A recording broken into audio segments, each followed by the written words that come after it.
அஸ்ஸலாமு அலைக்கும் உறவுகளே. எங்கள் வீட்டில் இன்றைக்கி பால் கொழுக்கட்டை செய்கிறோம். வெல்லம் போட்டு எல்லோரும் பாருங்கள். இந்த மாவில் உப்பு போட்டிருக்கிறேன், சுடு தண்ணி அடுப்பில் வச்சுருக்கிறேன். அதை போட்டு கிளறி வச்சுட்ட பிறகு அதுக்கப்புறம் காமிக்கிறோம். கொதிக்குது பாருங்கள். இந்த மாவில் போட்டு கிளற போகிறேன். இப்படி கிண்டிக்கிட்டே இருக்கணும். இப்படி கிண்டி வந்துக்கிட்டே இருந்தோடனே அது வந்து வறுத்த மாவு. இது அதுக்கு நல்லா இந்த தண்ணி சுடு தண்ணி வச்சுதான் இது நல்லா கிண்டணும். கிண்டிட்டு அதுக்கப்புறம் உட்காந்து இந்த கொழுக்கட்டை இது பண்ணணும். சுடு தண்ணி வச்சு இப்படி கிளறி எடுத்துட்டு நல்லா மாவு ஆறின பிறகு தான் இது வந்து நம்ம இது கொழுக்கட்டை செய்யணும். பால் கொழுக்கட்டை பாருங்கள். இதுமாரி வந்து நல்லா எப்படி எல்லாம் எப்படி எடுக்கிறேன்னு பாருங்கள். மாவை நல்லா கிளறி எடுக்கிறேன்னு பார்த்துக்கோங்க. நல்லா இந்தமாரி இருக்கணும் மாவு. இப்படி இருந்துச்சுன்னா நல்லா உருட்டுறதுக்கு நல்லா வரும் அந்த கொழுக்கட்டை. நல்லா பால் இப்படி மாவு இப்படி இருக்குதா. இது வந்து கொஞ்சம் ஆறணும், சூடாக இருக்குது மாவு. நல்லா இப்படி வந்துருச்சு.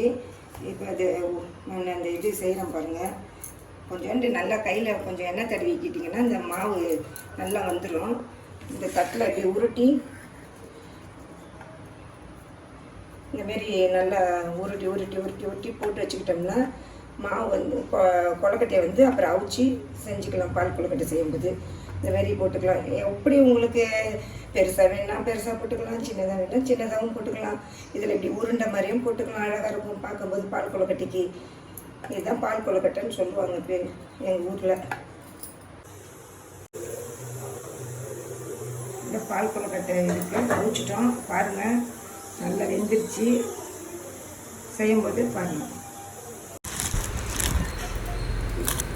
வெல்லத்தை நல்லா காய்ச்சி எடுத்து வச்சுக்கணும். காய்ச்சி எடுத்து வச்சுக்கிட்டு தேங்காய் பாலை சட்டியில் நல்லா கொதித்த உடனே பால் நல்லா கொதிக்கணும். கொதித்த உடனே இந்த கொழுக்கட்டையை அவிச்சி வச்சுருக்கிறது அதில் போடணும். போட்டுட்டு உப்பு போட்டுருங்க.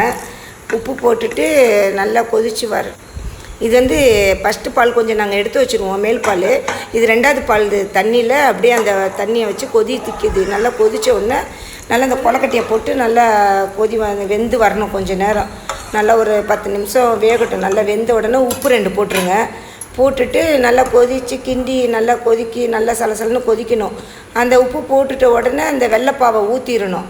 வெள்ளைப்பாவை ஊற்றி முடித்த உடனே நீங்கள் என்ன அந்த மாவு கொஞ்சம் நாங்கள் அதில் எடுத்து வச்சுருக்கோம். அந்த கிளறி வச்சதை அந்த மாவு கொழுக்கட்டை போட்டு எடுத்து வச்ச மாவில் கொஞ்சம் கரைச்சி அதில் அதை ஊற்றிடுங்க. ஊற்றிட்டு இந்த முந்திரி பட்டை நெய் ஒரு கரண்டி நெய் ஊற்றிடுங்க. முந்திரி போடுங்க, பட்டை போடுங்க. போட்டு தாளித்து நல்லா அது நல்லா செங்கலரில் வந்தோடனே அதை போட்டுருங்க. அதுக்கு மேலே போட்டு விட்டுட்டு வெள்ளத்தையும் நல்லா ஊற்றி விட்டுட்டு கிளறிட்டிங்கன்னா கடைசியில் அந்த தேங்காய் பாலை ஊற்றி இறக்கிடுங்க. கொதித்து இறக்கிட்ட உடனே நல்லா சாப்பிட்டு பாருங்கள். லைக் பண்ணுங்கள்.